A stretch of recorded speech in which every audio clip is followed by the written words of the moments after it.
Hey, it's Stephanie at the Dungeon Diaries. Are you wondering what this is? That's my microwave door because my videos are really shaky and my iPad is in the microwave being a tripod. So today's Friday, which is weigh-in day. Ew, I need to clean this. Weigh-in day for me, and I'm down 1.2 pounds. Oh yeah, oh yeah, oh yeah, oh yeah. Okay, I get really happy when I lose any weight, but like anything like a pound and over is just like I'm gonna celebrate and I'm gonna do a little dance. So the weigh-in was good. The meeting was good. I love the people that go to my Friday meetings, and I love my Weight Watchers leader. I was trying not to be too much of a stinker and ask, questions that are more related to how I'm choosing to eat, because I realize that most people are not eating high fat, low carb, wheat free like I am, which is totally fine.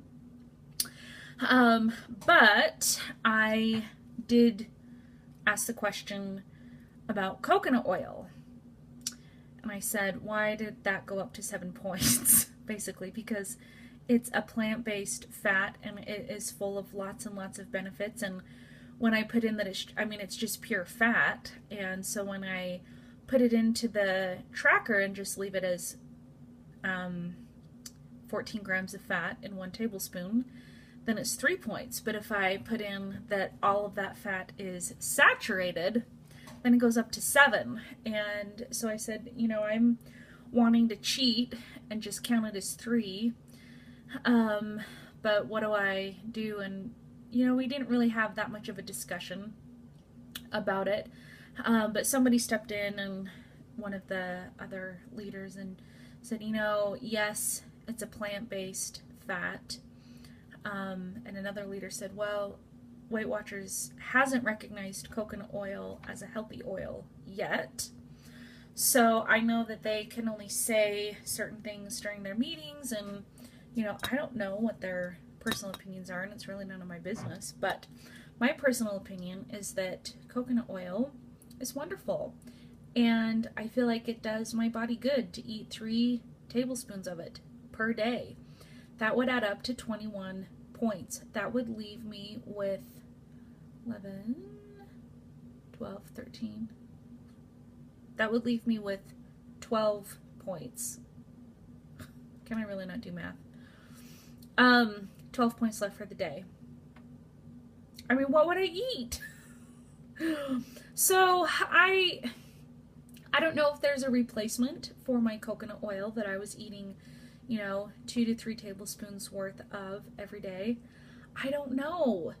It used to just add up to 9 points, and now it's up to 21. So it just leaves me in a tricky place. And one of the members was saying, oh, we'll eat more fruit. And I think that would be a great idea, except for I'm limiting my fruit to 1 serving a day. So that probably wouldn't work for me. And when I say probably, I mean that would not work for me.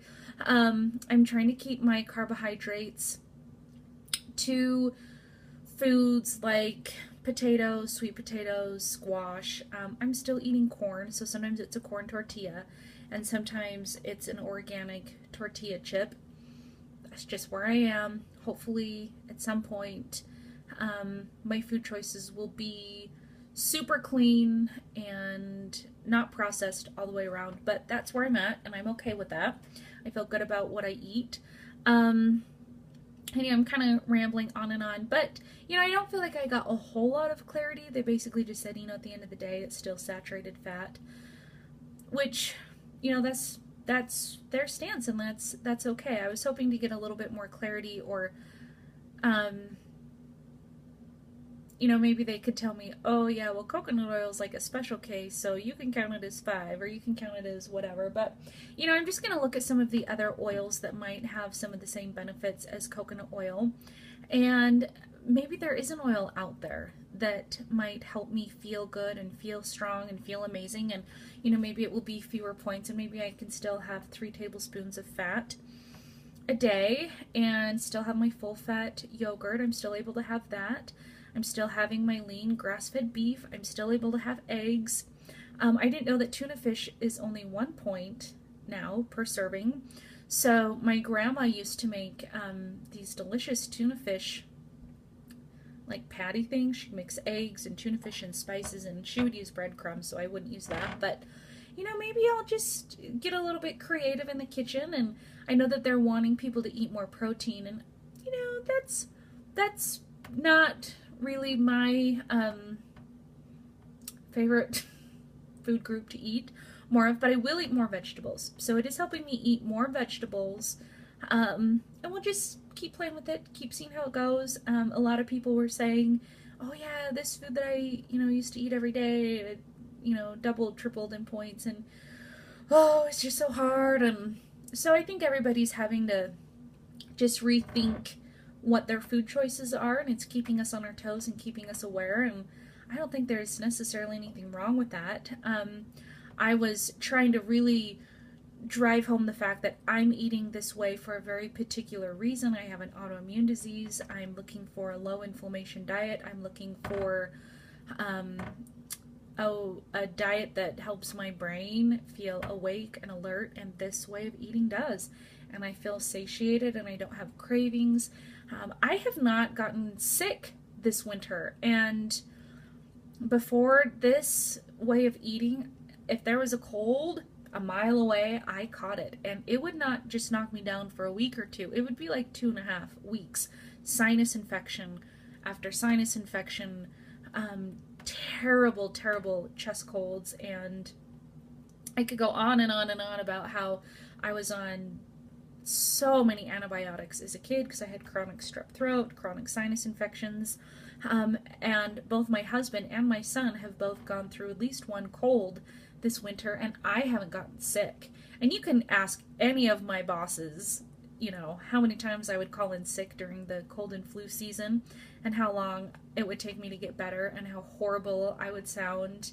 And basically they're like, no, please don't come to work, even though I worked from home for my most recent full-time job. But anyway, I haven't caught a cold, so that's got to say something about what is happening in my immune system, which I have a hunch that my immune system can finally think about other things other than dealing with my own body. It's not freaking out at my thyroid because I'm not eating the wheat, which causes the same autoimmune response or immune response as the thyroid hormones do. So anyway, that's getting a little bit sciencey for a Friday, so I'm going to wrap it up, but I will hopefully be able to start posting some of my more in-depth, a little bit more kind of like planned out videos. I know these have just kind of been on the fly, kind of it is what it is sort of videos and check-ins, but I'm excited about the 1.2 pounds that I lost. I'm down 21.6. I couldn't be happier about that. So I hope you have a great Friday, and don't blow it. I'm looking at myself. Stephanie, don't blow it. Don't blow it. I have to give myself a pep talk, because you know the day that you weigh in, if you're like me, it's like, oh, I can have a little of this, a little of that. I don't have to get on the scale tomorrow. Must just be me who does that, right? Oh, it's the weekend. I don't have to weigh in until next Friday. Sure, I'll have a little of this and a little of that. I've got my flex points. Pfft. Yeah, and in my previous life, they were all gone by Sunday. So, anyway, hope you have a great weekend. Hope you don't blow it. Hopefully you're really happy about the food choices that you make, and that you're very thoughtful about your meal planning, and that you're taking time for yourself, and that you're taking time to do things that you enjoy and that make you feel in control and empowered and beautiful. And I will talk to you in my next video. Bye!